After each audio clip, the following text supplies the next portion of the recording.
So we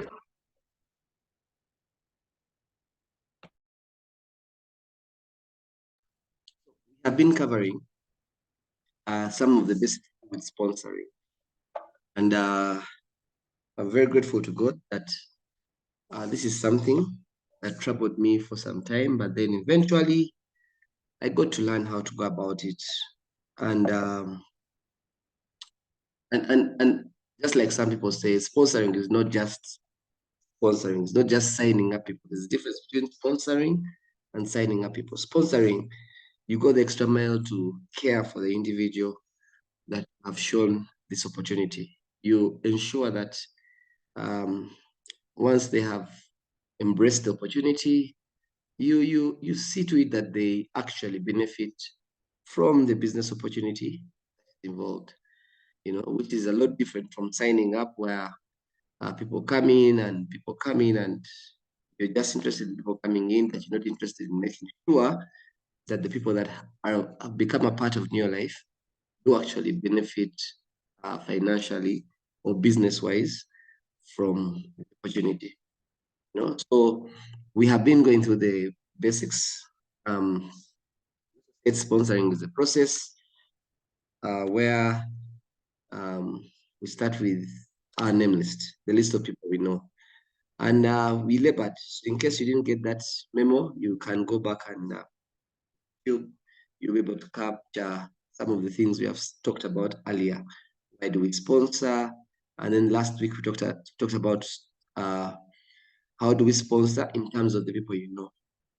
Yes, in fact, I wanted to just emphasize very important so that you can appreciate the people you know in your life right now enough to help you or to get you a business that probably pays you about $1,000, 8 million shillings. You know enough people around you in your life for you to build a business. I mean, you know enough people around you in your life who can use products, who can lead you to people who are going to use products, who can lead you to people who are going to probably embrace the opportunity. And working with those individuals that you know in your life, you can build a business and pay you an average of about $1,000 every single month for the rest of your life. That was, for me, a fact that came out sometime as I was building the business. A certain teacher, trainer, mentor did mention that, you know what, you already know enough people in your life. The people you know in your life are enough to get you to the that are going to use these products. Which out of them using these products, you can be able to build a business that is worth 3.8 million shillings. And at that point, I was what, 22, 21, and I really believed him.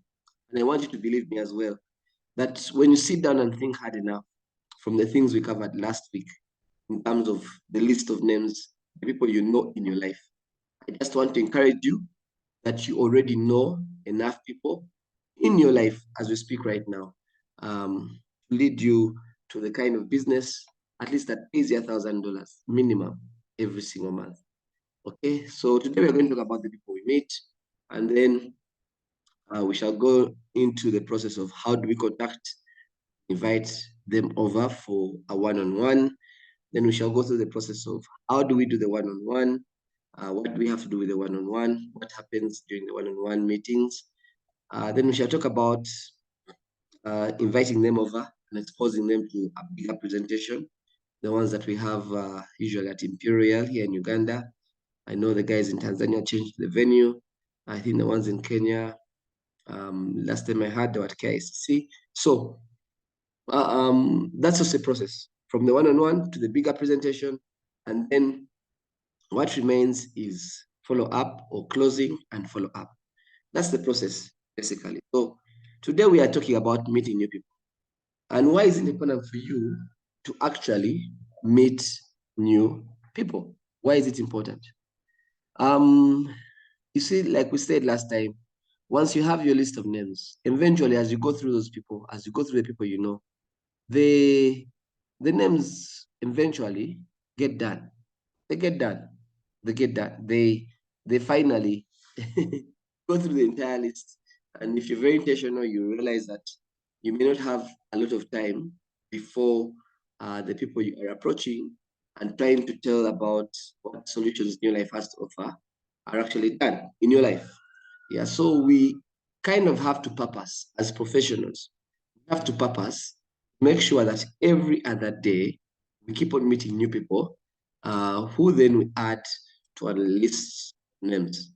Um, where do we meet new people? We can meet them in certain gatherings, in our workspaces when they come to get from us a certain service that we offer in terms of our jobs. We can get them from social gatherings, whether it's a what? It church, it could be the mosque, it could be an entertainment sort of thing, you know. So basically, as you go about your day to day, right there, the means of transport that you use, whether it's a taxi or it's a bus, you are prone to meeting new people. And as you meet new people, you develop a relationship, and then you you add them to your list of names. And usually we have a very important approach that we use. And I think it's very important that you are actually cognizant of that approach because sometimes many of us can be very, very nagging when it comes to meeting people because we meet them with new life instead of meeting them with friendship and building a relationship. So we end up hunting as opposed to fishing. You know, that concept of hunting versus fishing is very, very key. And if your intention is to sell a product, and usually what happens is that when someone, when I meet someone, my intention is to fish, is to sponsor them. So what am I going to do? I'm going to build a relationship with them. I'm going to probably talk less and listen more. I'm going to message them less and I'm going to call less. You know, I'm going to focus on my image as an individual. How does my image in people's eyes look like? That's why we have a whole session on dress code. You know, I'll most likely be in a waiting place where every other time I'm waiting on those people to take action. I want them to come to me as opposed to me going to them. When you look at someone who is fishing, they put a very nice, attractive worm on the end of that hook, and then they throw it into the water and they wait for the fish to come. They wait for the fish to be attracted to the worm. And once the fish is hooked, that's when they take the fish out and they've been able to pick up their fish. However, when someone is hunting, you'll find that you have to chase after people. You'll have to, okay, the person has to chase after the animal. They have to put traps and there. Um, by the time they pick up the animal, it's probably dead. So fishing, the fish is alive. Hunting, you have to get the animal dead. You know, because at the end of the day, you're chasing and you're trying to kill the animal eventually. Now, usually the approach that we use, especially in sponsoring, is the fishing approach. It's not the hunting approach. We don't chase after people. We don't talk too much. We don't usually over contact them. Our focus, as when we are fishing, we are more focused on the personal image as opposed to the product. Whereas someone who is hunting, they're fronting the product first. They are talking about the product more than the personal image, probably. And usually they're very impatient. They just want to offer free samples of products and get the person interested into building a business. So this concept is very, very important when it comes to our ability to sponsor, because oftentimes you will not be able to sponsor and get people into the business in the right way if the approach you're using is hunting. You know. But however, if you want to get people to use the products and you want people to use your products and you want to sell, eventually what happens is that hunting comes into play. I usually tell people when you wake up in the morning, go out fishing. But if you identify that one of the people you're trying to attract not coming forth, then change and become a hunter. So we kind of do both. If people say no to the opportunity, that's when we become hunters eventually. And for me, this has worked quite effectively for quite some time now, because not everybody, you have to appreciate, not everybody is going to be a distributor with Neolife. Not everybody is going to be in business. Some people prefer to stay at their jobs and work for their bosses, and it is okay. It's very good. It's noble. Yeah. However, there are few people who want to start a business. They have a desire to start a business, and they're looking for us, they're looking for a way they can start their own businesses. And we need to attract those people. We need to fish. We need to ensure that we get them looking at our business side so that they can be able to get what we have. So, ladies and gentlemen, I want to encourage you that if you are going to sponsor and you want to sponsor, as you meet people, you have to focus on the fishing side. And let me just now get into that very quickly. When someone is fishing, like I've said, it's very important to observe that when someone is fishing, it's very important to observe that you actually talk less and listen more. You know, you ask questions, you yes, you are more of a person listening out for what kind of need and solution you can offer this person. If it comes to follow up, you you call a person over to come and meet you at a place you have both agreed on. If you remind the person once before on that day, it's not necessary for you. Remind the person at 7 a.m. You remind them again at 9 a.m. Again, you remind them at 11 for an appointment that you're having at 1 p.m. And then towards 1 p.m., you remind them towards 1 p.m., you will remind them at 12:30, at 12:45, at 1 p.m., you're reminding them again. You know, that now moves away from fishing and becomes hunting. So people must be able to come to you for what you're going to offer to them. You know, then what else? You have to look good. Your personal image has to look good. You have to look like what you are the one giving the opportunity, not the one that needs the opportunity. Sometimes when we go out there to talk to people, sometimes we look like we're the ones who need the opportunity. Someone looks at you and they're thinking, okay, Jesus, giving me an opportunity, or I am the one to help you with an opportunity.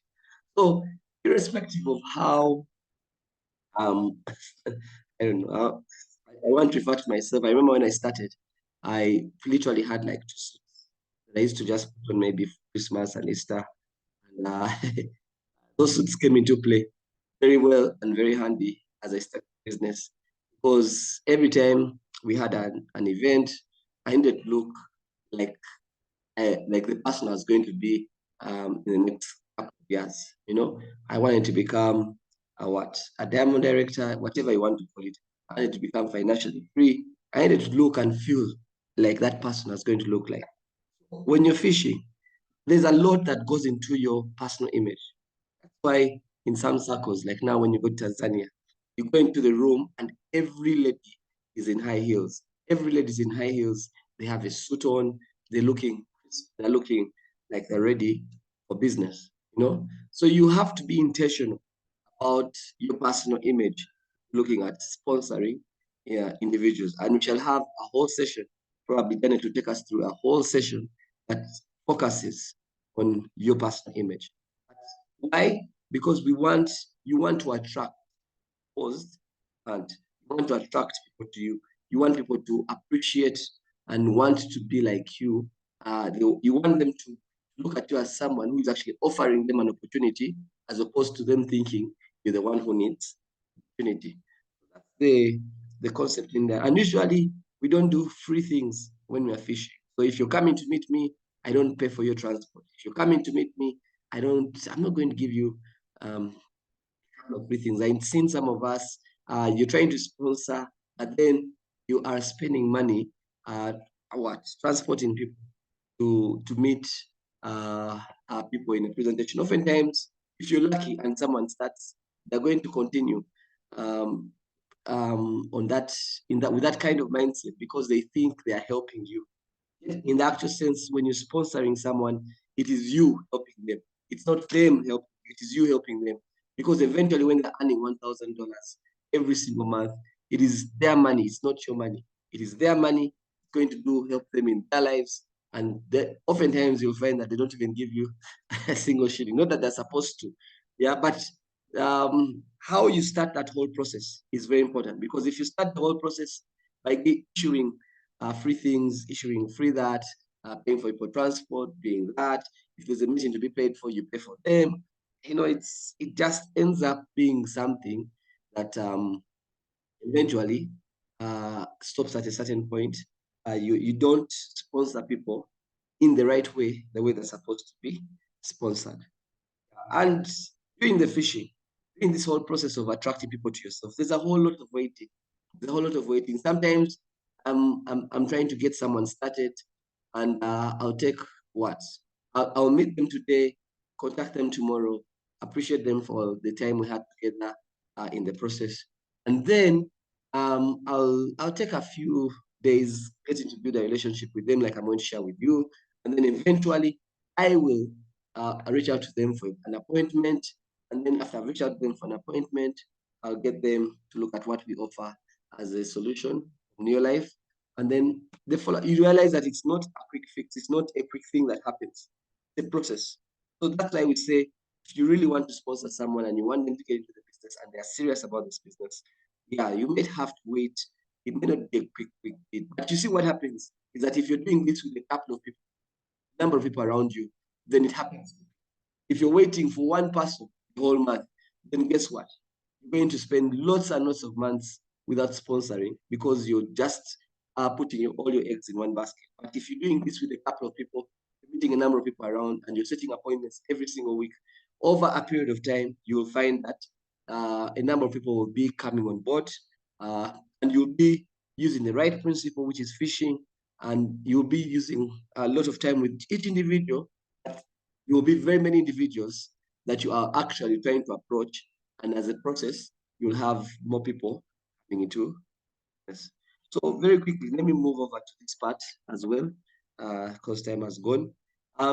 When it comes to meeting people, you kind of have to learn how to interview and listen with ease by using the acronym FORM.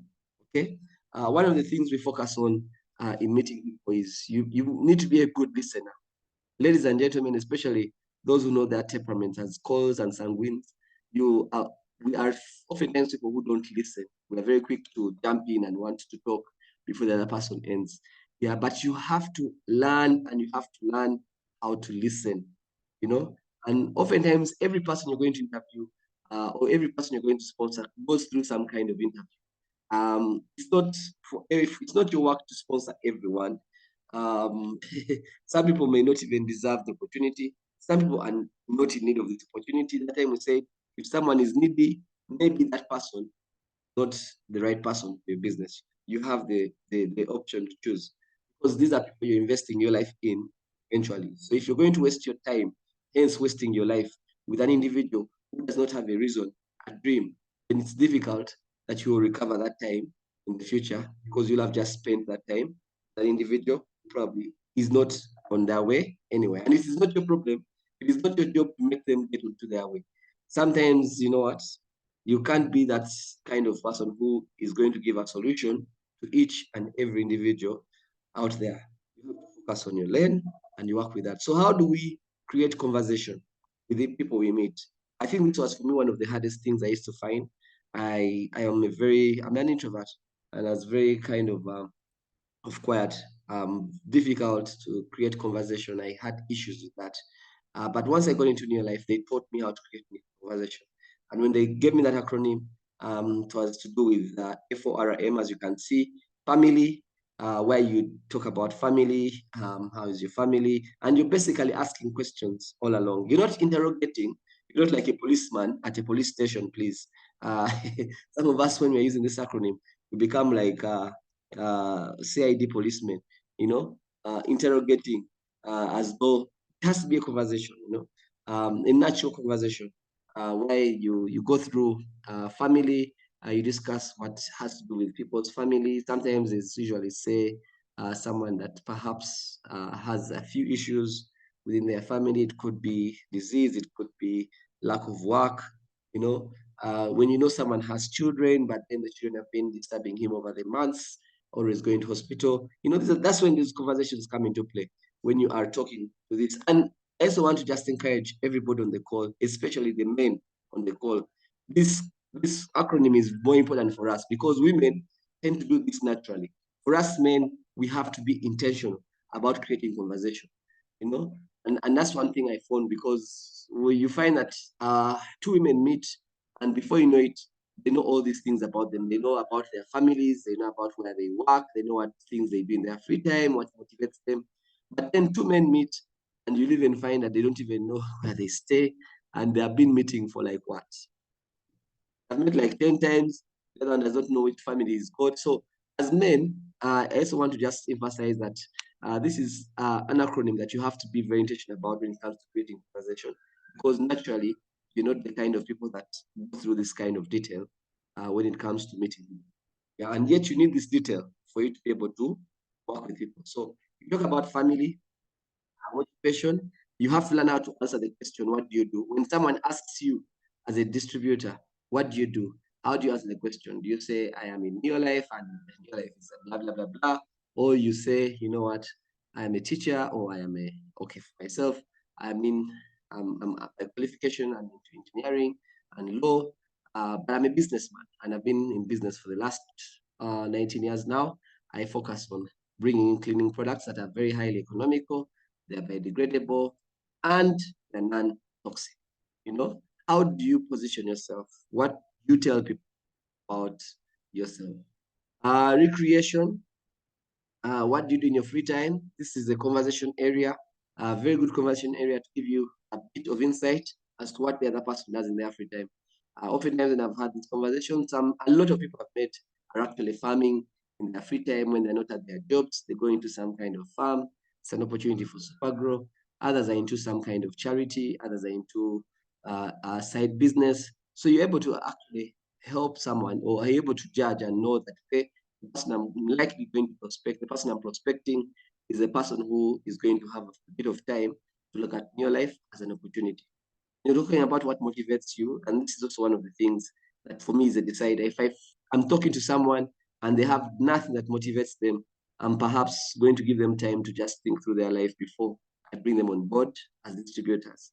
Or I'll try and show them that there's more to life than ABCD. But at the end of the day, I'm not going to stick on it because, like I said, ladies and gentlemen, your time on earth is limited.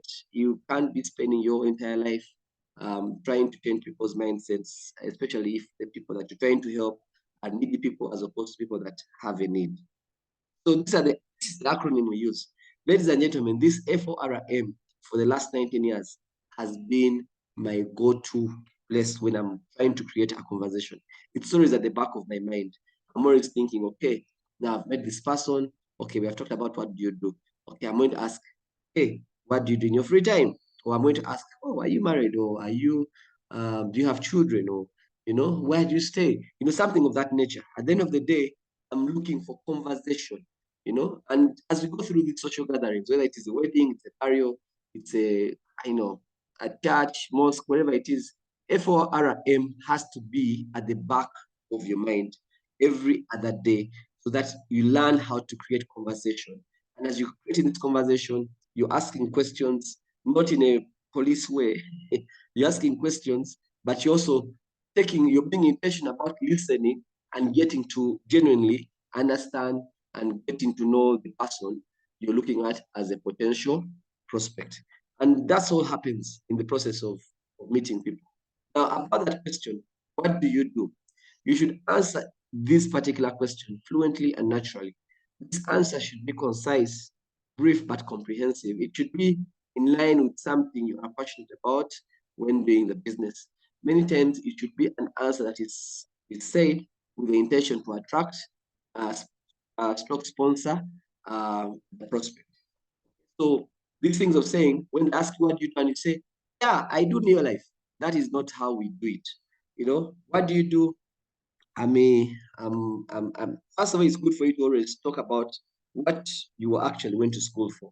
I think that's just my opinion because everyone, when everyone is asked a question, they expect that answer. I'm an accountant, I'm a teacher, I'm this, or I'm a housewife. If you're a housewife, it's also okay, just say I'm a housewife. But I have a side business I do that is more into helping farmers improve their yields. You know, you've brought in the aspect of what Neolife gives as a solution. You know, yes, I'm a teacher, but I also work with young people who want to travel the world. And you know, I've been able to work with a couple of people with whom we have been to Turkey, we have been to this place or this place. You know, look at things that you are actually in line with. It's very, very important that you learn how to answer the question, what do you do? And that question should be answered in a way that is fluent and basically natural. And with practice, you eventually learn how to incorporate the new life business in the other things you've been doing before starting new life business. Right. Um, of course, eventually it's also important for you to ask for an appointment. And that's very important. So if you're meeting someone naturally and physically, sorry, you might want to end off your conversation like this. If I could show you how to make some additional income every month part-time without disturbing whatever you're currently doing, would you be willing to give me 20 minutes of your time to show you how? Okay. If I could show you how to spend more time with your children. This is after the conversation. Because as you go through the conversation, people will give you all sorts of issues they've had to go through. Sometimes people testify, my job has not been good, my this is this, I don't have time for my children, I don't have time, I'm not very well off as far as health is concerned. I feel like my health is deteriorating. You know, people give all those things. So at the end of that conversation, you ask, if I could show you how you could improve your health so that it stops deteriorating, you'd be willing to give me 20 minutes. You know, you don't necessarily introduce the product at that time. You need to make an appointment with the person so that you can actually have an ample conversation with that person about the solution you want to give them. Otherwise, if you're at a party and then you want to introduce the solution at the party, the person may not get it as clearly. But ladies and gentlemen, once again, these are things that vary from place to place. This is how it's supposed to be. But if it changes and you have to tell someone about your life because you're not going to see them again, then you say them. You say it. You share what you have to share. You put them on the side and you explain to them, and you hope that the 20 minutes you've given them are going to be enough for them to appreciate. But ideally, when we are fishing, it's a process. You meet someone today, you have a follow-up conversation tomorrow, maybe by SMS or WhatsApp. Then in about 2-3 days, you meet them physically, you explain to them, or you can meet them online. Okay, there are people who are using Zoom to do this as well. Then you go through the follow-up after you've met them, you invite them to a bigger function. Here in Kampala, we have one coming up on the 25th of February. So the people you're inviting on the 25th of February should be people that you've actually met during these days on a one-on-one, and you've been able to give them a little bit of insight. Yes, the purpose of today's training was basically, sorry, just a minute, as I wind up, was basically to show us how do we meet new people. I hope and pray that the conversation we have had this morning has been very, very useful to you, and you're going to be better at meeting people going forward. I just want to testify, ladies and gentlemen, this was actually a hard thing for me, guys. It was a hard thing for me. I had to be intentional about it. I had to learn how to meet people because I understood that if I wanted to achieve my dreams, if I wanted to become someone in life, if I wanted to earn that $1,000 every single month, I needed to learn how to meet new people. The people I knew were not going to be enough to take me throughout my life. I needed to meet new people every other day so that I have new people to introduce the products to, so that I am able to increase the number of people that are using the products. I hope and pray that if you've had fear over the years, or if you've had fear ever since you started a business, and you have that fear like the one I had for talking to people, I hope and pray that this should be